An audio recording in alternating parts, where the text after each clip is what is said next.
Hi everyone and welcome to Scouts of Tas. We are out here today actually at Carly Hibbert Park for something a bit different. Title of this video called bike packing or bike touring basics, and that's what it is.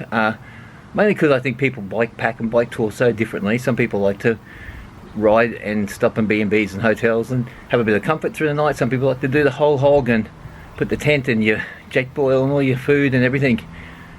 So I'm really going to show you what I basically pack for any ride, even when I'm doing a ride around town, what's in this little bag on the back of my bike. You might have some other ideas too you might want to share as well. Well, let's have a quick look inside and we'll see what we can find. But I've got... Alright, let's take it off.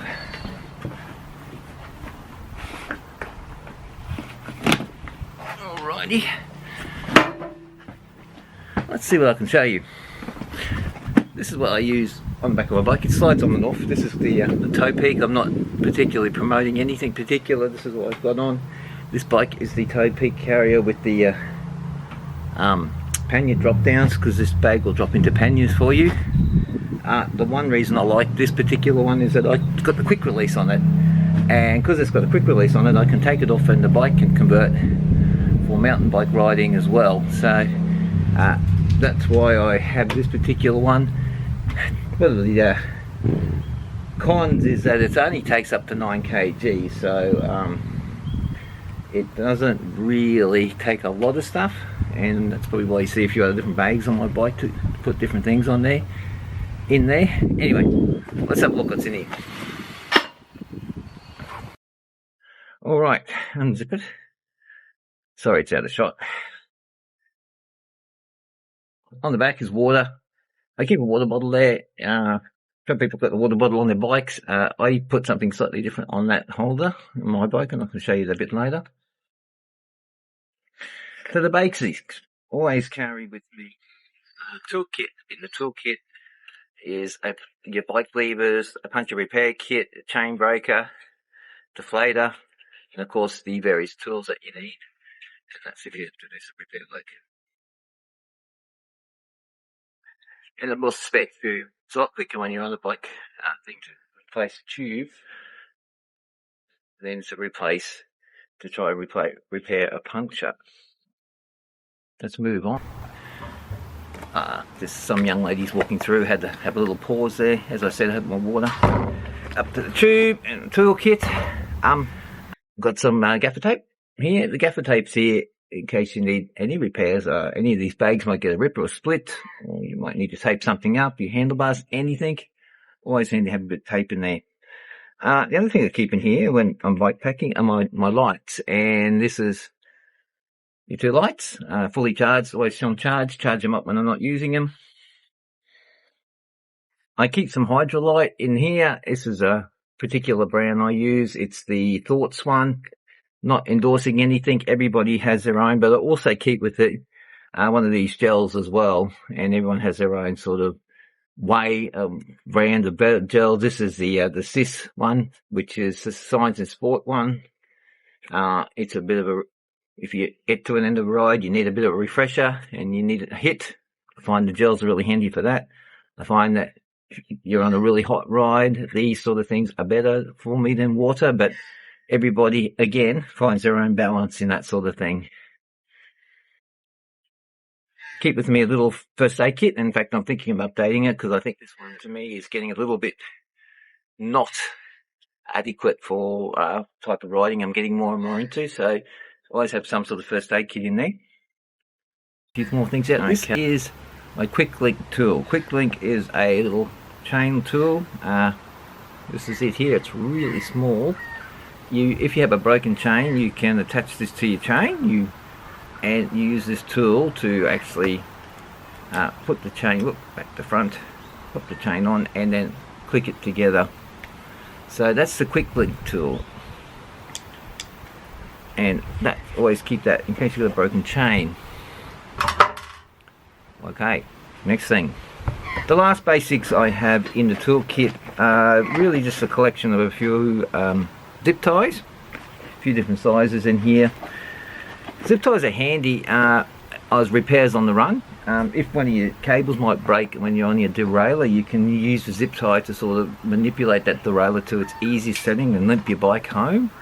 Yeah, any sort of thing like that, something comes loose, zip tie it on. It's a quick and easy fix until you can get the bike properly repaired. So zip ties, I've got a few different sizes and shapes in there, just handy for that. And the other thing I do have is just some spare valves and caps for the bike. Particularly if you're riding with a group of people, I found that sometimes they haven't got their valve will come off, or their cap will come off or something, so there's a few spare of those ones in there. And this is just a tool I keep in here. This is just really for transportation of the bike. This is a little, goes up in your disc brakes. It's like a brake protector. I'll just keep it in there anyway. As I mentioned earlier, I put it back on here. I didn't show you me putting it back on, but I've dropped the panniers down, and they actually just hook on the bottom here. There's a little bit of hook on the bottom. They just hook around the bottom. And there's something else in the bag that I didn't really show you guys. So in this side of the bag, I keep my pump. And this is what I use for a pump, just a little Repco pump. It actually has a valve on it as well, so it's got a pressure gauge. And this guy, Big W pump actually, and it's a perfect little pump for what I use. And on this side I've just got my lock. So that's it. And so that's my basics for what I take when I go cycling. If we have a quick look, I'll show you quickly the bike itself and talk about why I ride this bike. So I'm now riding this guy. This is the Giant Talon 2 21. I've had this now for just over a year or more. Before that I was riding my old Peugeot, and it was an old Peugeot mountain bike from, well, it was about 20 odd years old at least, and it had no suspension. Why I've chosen a mountain bike over anything else for bike riding, bike touring, is I just go for comfort. I'm not there for speed, I'm not there for anything else, although I do have a bit of a nickname when I go riding. They call me Tornado Taz, because I do tend to get a bit faster than the group. But it's more of a comfort thing. The bigger wide tyres, the suspension, it is a hardtail of course.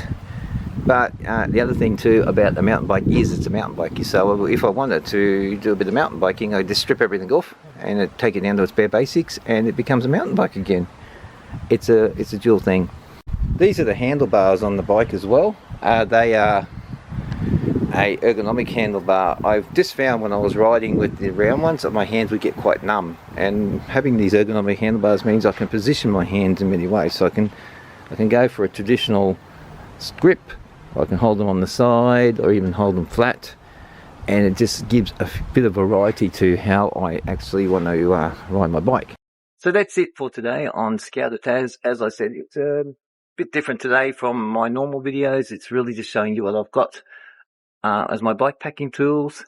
We are doing a ride on the Brisbane Valley Rail Trail, hopefully at this stage in about a month's time, and hope you could join us for that one. I'll probably be doing another video on that one, so we'll be there pretty soon. Got some paddling coming up in the next few weeks again. Anyway, thanks for watching.